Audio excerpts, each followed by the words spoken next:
With your host, Dr. Damian Marucci, this is the PRS Global Open Keynotes podcast.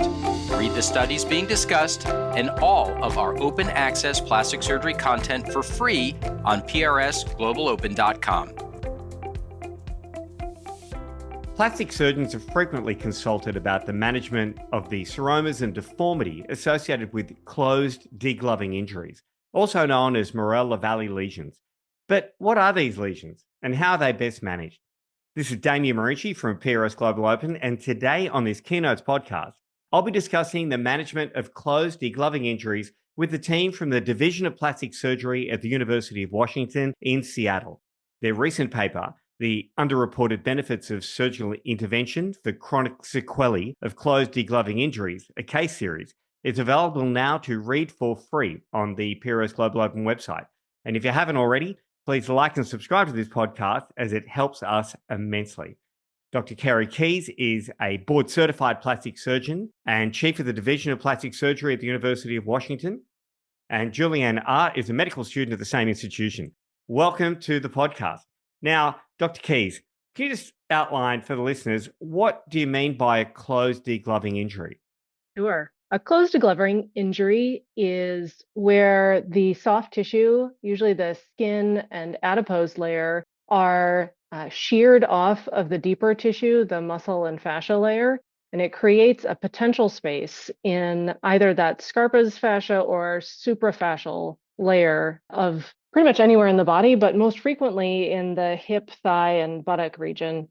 Why do they tend to occur particularly in those regions of the body?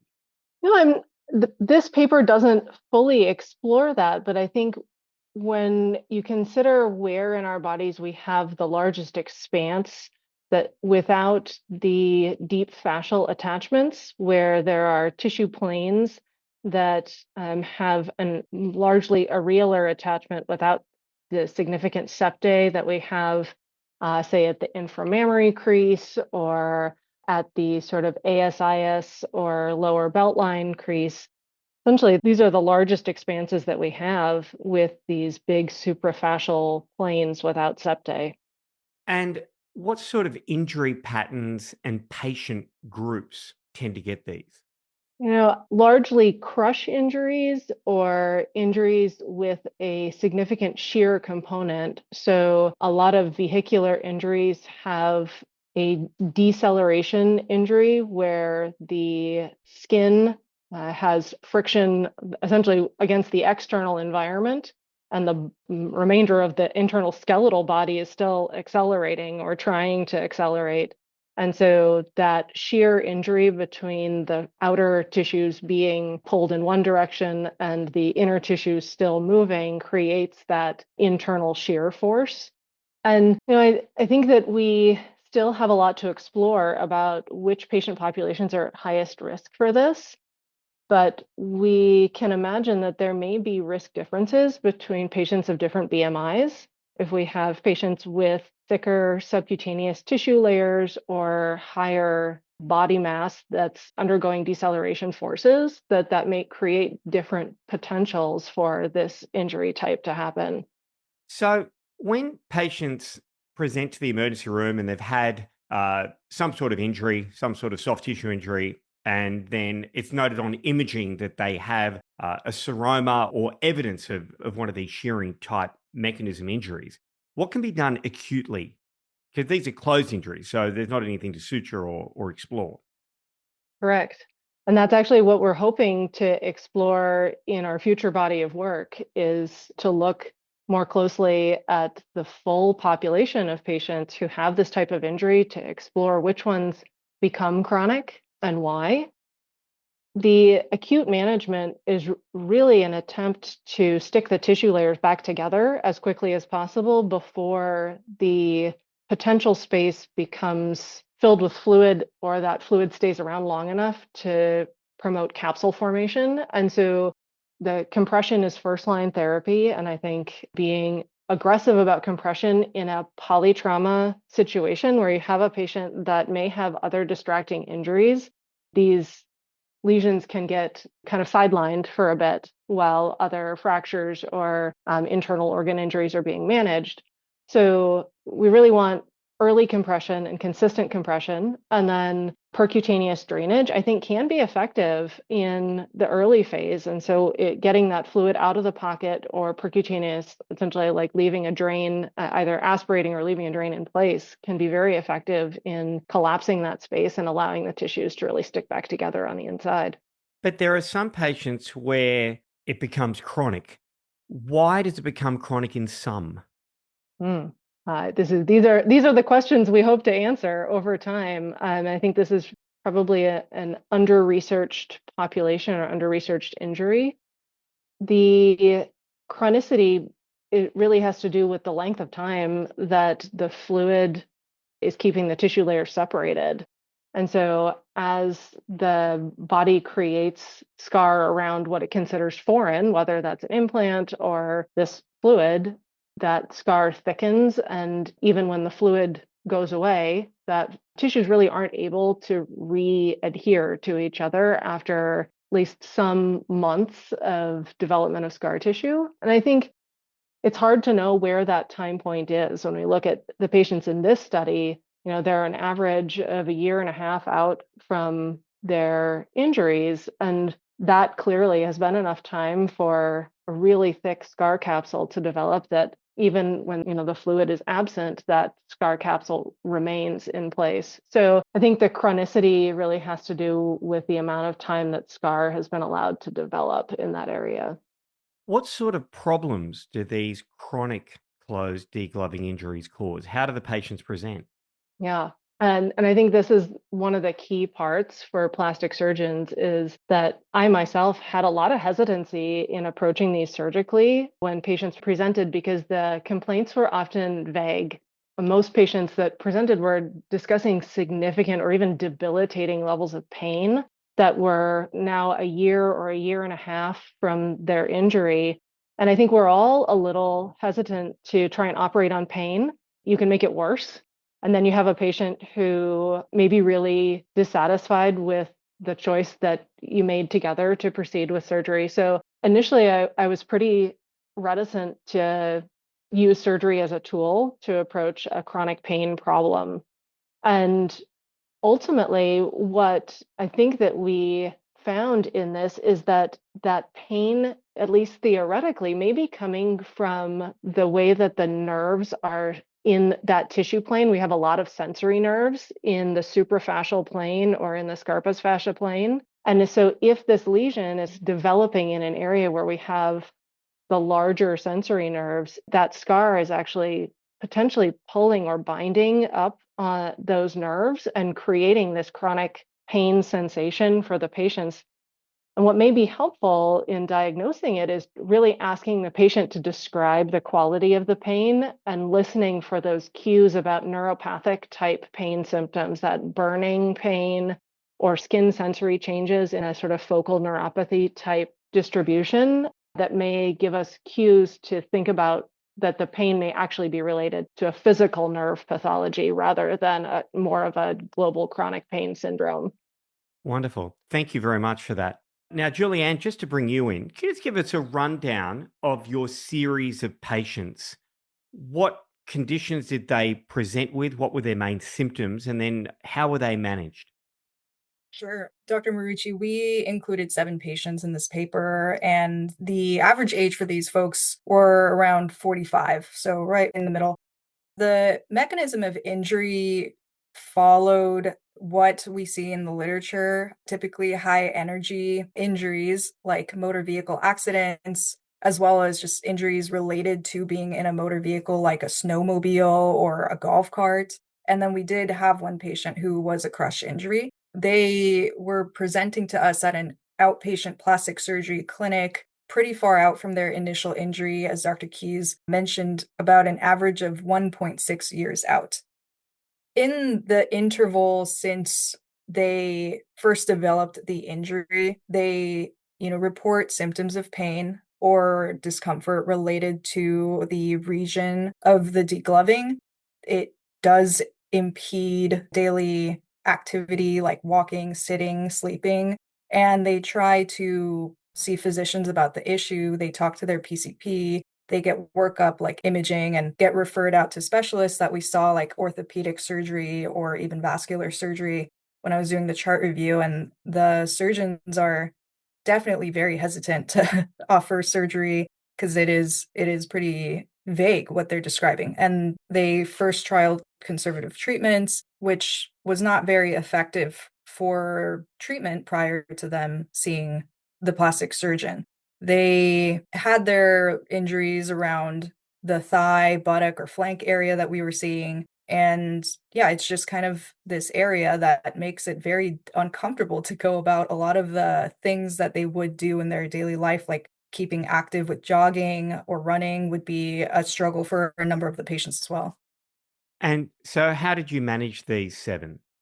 So we already saw conservative treatments not working, compression, watchful waiting, even PT for a patient. Some had trialed some minimally invasive treatments like aspiration or IR drain placement, and they had not fully resolved the issue for those patients as well. So coming to the clinic, Dr. Keys started to put more thought towards surgical intervention, and the majority of the patients were managed with capsulectomy, where the fibrous capsule is directly excised, usually with a Kari technique, and then primary closure would be performed and then over the drains. And all the patients had significant or complete resolution of pain symptoms that we were seeing very soon after the surgery, as soon as the first post-op, about 2 weeks after the case. And then for the contour deformity correction aspect of it, capsulectomy, direct or suction lipectomy did achieve complete resolution in 2/3 of our patients.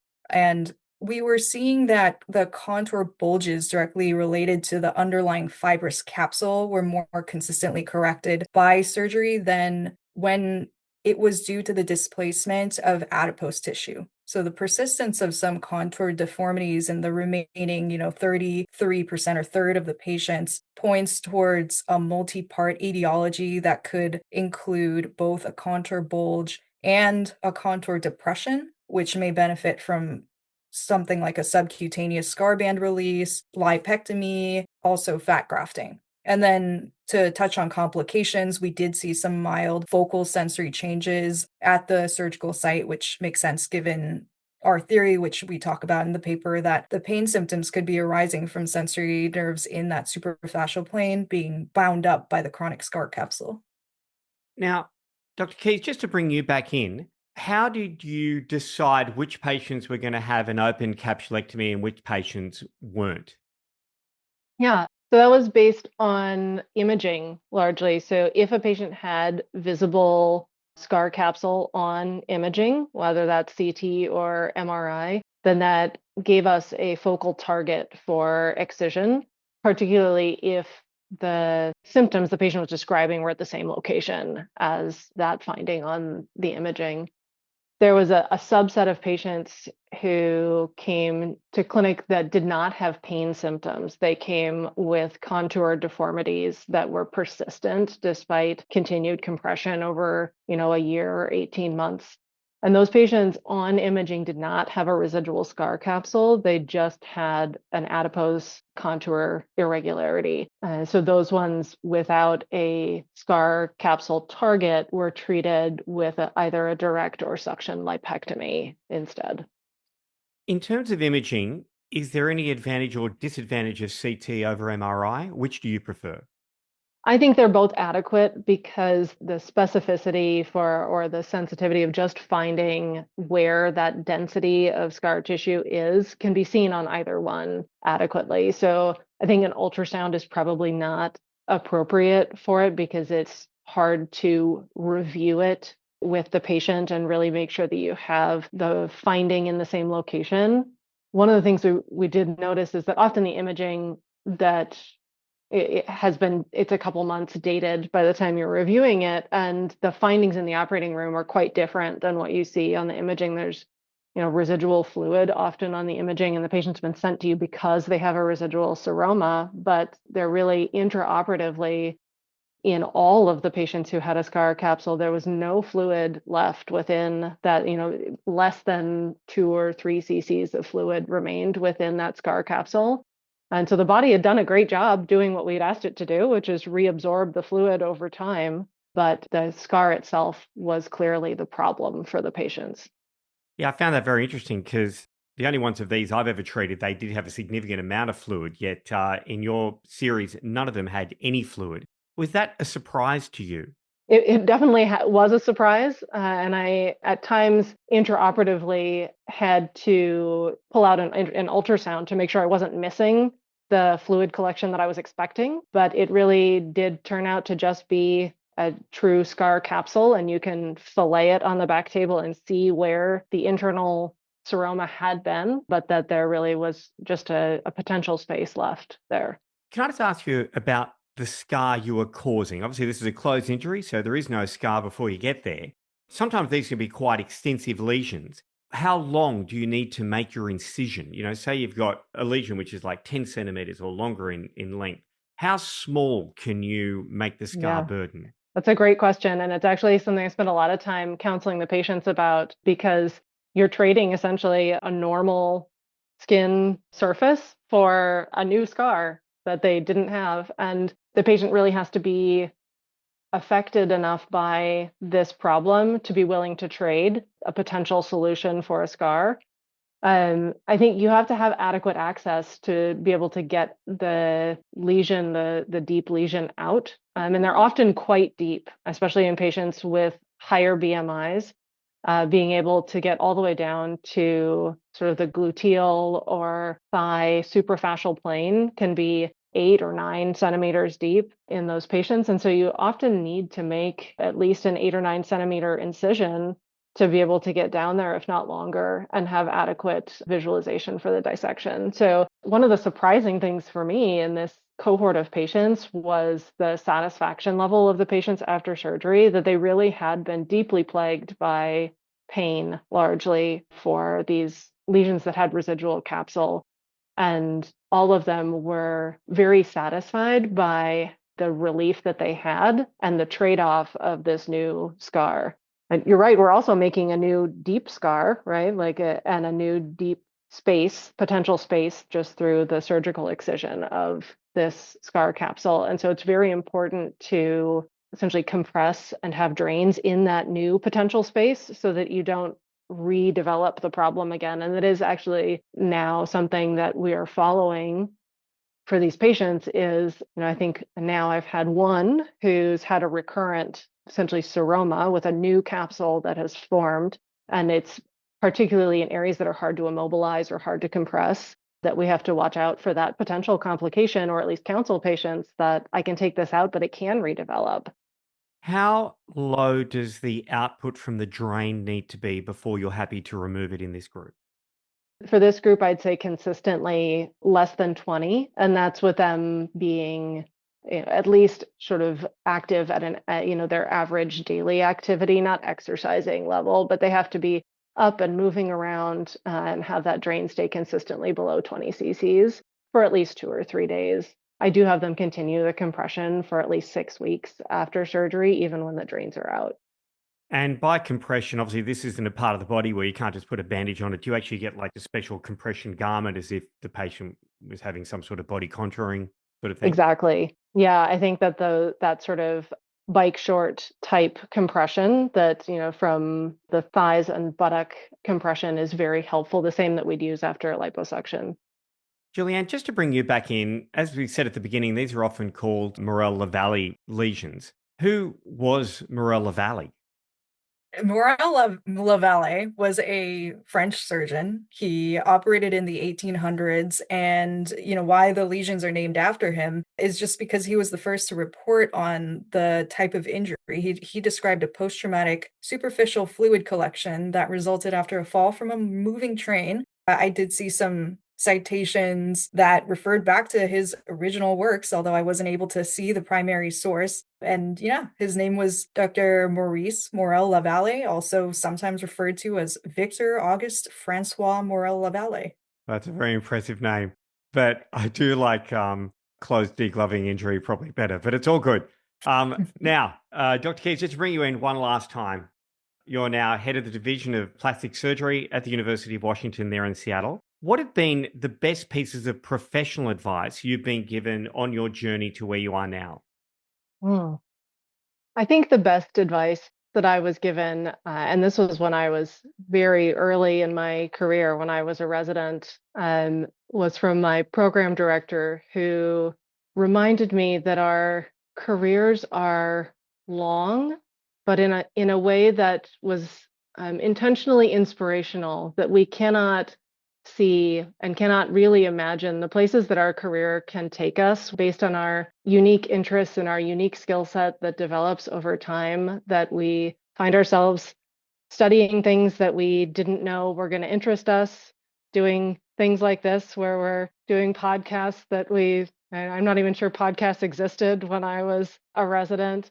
And so just kind of the magic of how broad the opportunities are, that you should never feel a lack of energy or engagement in your career, because there's just so much that we can do with the skills that we have developed. And so I'm in a position now that I didn't expect to be in, but I am enjoying and really energized by the challenge. And I am really excited for those coming up, like JulieAnn, who she has her whole career ahead of her, and the things that she will do, she hasn't even thought of yet. And I find that to be one of the most exciting parts of what we get to do as plastic surgeons.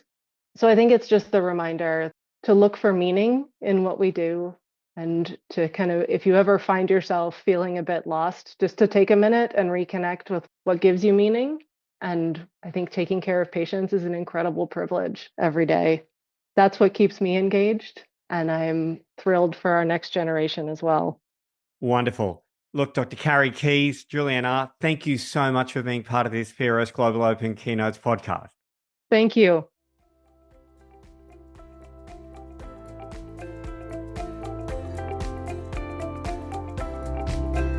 This is Dr. Jeff Janis, Editor-in-Chief of PRS Global Open. Thank you for tuning in to this episode of the Keynotes podcast. You can read the studies being discussed and all of our open access plastic surgery content for free on our award-winning website, prsglobalopen.com.